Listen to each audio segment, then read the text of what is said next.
लड़की ने एक कीड़ा अपनी माँ पर डाल दिया और फिर देखा कि वह कीड़ा उसकी माँ के मुंह में चला गया। सोई हुई माँ अचानक जागी, कांपते हुए जोर जोर से उल्टी करने लगी। तारा एकदम पीछे हट गई। उसकी आंखों में डर था। उसने सोचा था कि कीड़े से माँ की लाइलाज बीमारी ठीक हो जाएगी, लेकिन माँ की इस हालत को देखकर वह हैरान रह गई। पर अगले दिन माँ जो गंभीर रूप से बीमार थी, वह चमत्कारिक रूप से ठीक हो गई। तारा की आंखों में खुशी छलक आई।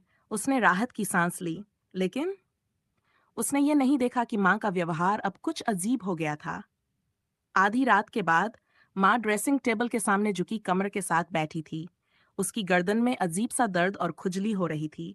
धीरे धीरे उसकी सांसें तेज होने लगीं और फिर उसकी गर्दन की पतली त्वचा के नीचे कुछ अजीब सा रेंग रहा था, मानो कुछ बाहर आने को मजबूर हो।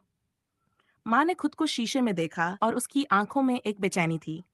सुबह तारा का भाई जब जागा तो उसने माँ के कमरे से कुछ अजीब सी आवाजें सुनी।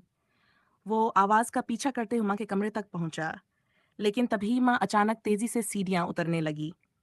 भाई ने दिल थाम लिया और धीरे धीरे उसके पीछे जाने लगा।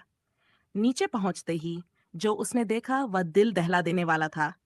माँ जमीन पर लेटी हुई थी, अपनी ही बाँ को वहशियों की तरह चबा रही थी और उसके मुंह से जानवरों जैसी डरावनी आवाजें निकल रही थीं। भाई के पैरों तले जमीन खिसक गई, वह कांप उठा।